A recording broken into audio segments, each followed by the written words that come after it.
C'est parti. Bonjour à tous et à toutes, c'est Porco, j'espère que ça va. Il y a pas si longtemps que ça, je vous avais parlé d'Edouard Bernays et j'ai l'impression que ça vous a pas mal plu. À moi aussi, ça m'a beaucoup plu de faire ce genre de vidéo, du coup je me suis dit, pourquoi pas en refaire. Est-ce que vous avez déjà demandé s'il y a des choses qui vous racontent en histoire, mais qui sont fausses? Si tu t'es posé la question, ne t'inquiète pas, je suis là pour y répondre. J'ai cherché 4 anecdotes complètement fausses qu'on vous raconte en histoire. Donc, c'est parti. Tout simplement pour vous mettre la puce à l'oreille, on ne sait même pas si Romulus et Rémus ont réellement existé. Mais revenons tout de même à leur histoire. Romulus et Rémus auraient soi-disant créé Rome en moins 453 avant Jésus-Christ. Sauf que rapidement, les deux frères s'embrouillent. Ils s'embrouillent pour savoir qui va gouverner la ville et quel nom elle prendra. Ils règlent ça avec une technique de l'époque qui consiste à compter des oiseaux divins, qu'on appelle l'hospice. Et non, pas celui dont parle ton grand-père, mais bien la technique pour discerner les gens, quoi. Voilà. Les querelles continuent et Romulus va être poussé à tuer Rémus.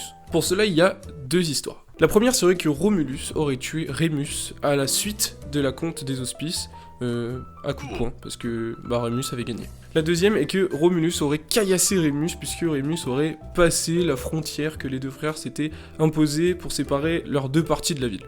Romulus enterre son frère sur le colline de l'Aventin et fonde Rome, même s'il reste beaucoup de péripéties dans la vie de Romulus, évidemment.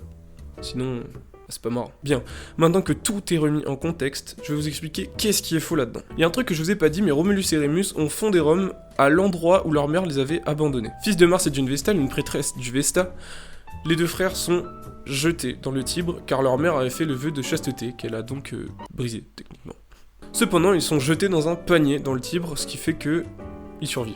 Ils vont s'échouer sous un figuier et vont être découverts par une louve qui va les allaiter et les élever. Selon la légende. Mais on va casser le mythe, désolé. En latin, le mot lupa a deux sens. Le premier est le mot louve, vous vous en doutez, hein, sinon je ne vous parlerai pas d'une louve. Et l'autre est celui d'une prostituée. Donc en gros, pour vous dire, on ne sait pas si Romulus et Rémus ont réellement été élevés par une louve ou été élevés par une prostituée, même si on trouve ça plus probable qu'ils aient été élevés par une prostituée. Finalement, ça change pas grand chose à l'histoire, à part du fait que la légende connue de Romulus et Rémus qui ont été élevés par une louve est à peu près fausse en fait. En effet, tu as bien lu, Christophe Colomb n'est pas le premier Européen à avoir mis le pied sur le continent américain. Un Européen du Nord l'a précédé depuis de 5 siècles. C'est beaucoup. Le gars est en avance. C'est en fait un Viking qui a découvert l'Amérique. Et ouais. Leif Erikson, fils du chef viking Éric le Rouge, part en conquête d'un territoire contenant du bois, puisque où ils vivent, il commence à manquer. Il faut savoir qu'à l'époque, les Vikings construisaient tout, absolument tout avec du bois. Maisons, bateaux, fortifications, tout était construit en bois. Donc en gros, le bois commence à un peu manquer quand même. Nouveau catholique, et ouais, un viking catholique, il part dans ce nouveau voyage avec un prêtre pour catholiciser la nouvelle terre, en gros. Il arrive au Groenland en premier lieu et commence à tâter un peu ce nouveau monde. Sur le chemin du retour, il croise une tempête qui va le faire dériver sur le continent américain. Et un homme de son équipage dit avoir aperçu une île dans la tempête. Cette île, selon les historiens, serait soit celle du Vinland, soit de Terre-Neuve. Ces deux îles sont au Canada, je l'ai pas précisé. Il retourne quelques années plus tard, cette fois en ayant l'idée de dépasser le Groenland, et de voir en gros ce qui se tient derrière. Il continue son voyage et foule cette fois le sol du Canada. Plus précisément à Terre-Neuve, île qu'ils avaient déjà croisée techniquement, ou du Vinland, même chose. Et il y fonde une colonie en l'an 1000. Erikson terminera d'ailleurs sa vie au Groenland. C'est fou, non? D'ailleurs, pour preuve, on a découvert plusieurs objets appartenant aux Vikings présents sur le continent américain, notamment au Canada et au Groenland. Selon la légende, Marie-Antoinette, épouse du roi Louis XVI, qui était un peu dans un bourbier à cette époque-là, aurait dit une phrase que tout le monde connaît. Le peuple n'a plus de pain. Ils n'ont qu'à manger de la brioche. Bien, mais en quoi cette phrase est grave? On va recontextualiser un peu. Nous sommes en 1789, le peuple en a ras-le-bol du roi. En fait, ça commence un peu à puer la baston, puisque le peuple se plaint que le roi ne fait rien pour le royaume, mais c'est pas forcément faux. Les gens n'ont plus à manger, c'est la famine, et ils symbolisent leur manque de nourriture par un manque de pain.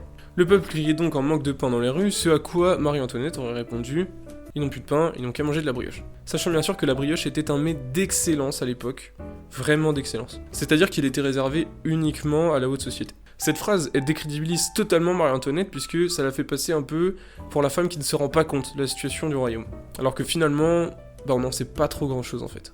Même si on se doute qu'elle était un peu pour Louis XVI et pour la royauté et pour la richesse, donc voilà, je vous laisse réfléchir tout seul. En fait, cette histoire elle est totalement fausse et cette phrase elle a bel et bien été écrite par Jean-Jacques Rousseau, mais en 1782. Cependant, la reine n'a jamais été citée à côté de cette phrase, donc on peut complètement la remettre en cause. Et d'autant plus, comme je l'ai dit, qu'elle a été écrite en 1782. Donc, pas le bon timing.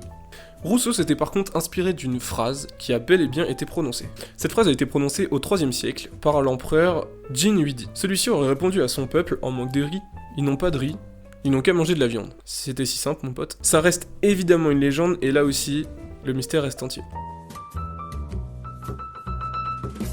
Une légende qui est particulièrement populaire serait de dire que Napoléon était très petit. Mais vraiment très petit. Donc, minuscule quoi, en gros. Ouais. En effet, l'empereur mesurait 1m68.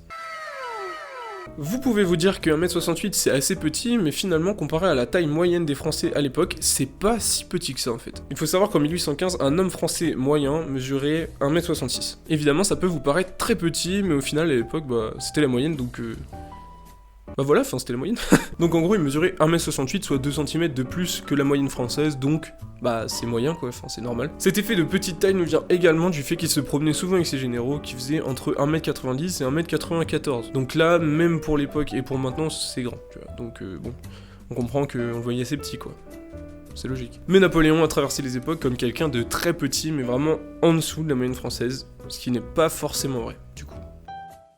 Voilà, cette vidéo est à présent terminée, je te remercie de l'avoir regardée, ça me fait vraiment plaisir. Comme d'hab, c'est un peu la phrase cliché du youtubeur, mais je t'invite à laisser un pouce bleu et à t'abonner si, évidemment, tu as aimé cette vidéo. Évidemment, ajoute la petite cloche, ça fait toujours plaisir pour avoir les petites notifs quand je fais une vidéo, mais bon, ça reste un peu cliché, désolé. Ça fait un peu cliché, mais c'est vrai que ça m'affiche un certain soutien, donc ça me pousse à continuer à faire ça. Et puis voilà, je te laisse mes réseaux dans la description, encore cliché, mais on s'arrête plus en fait. Et puis je te dis à la prochaine dans une prochaine vidéo. Salut!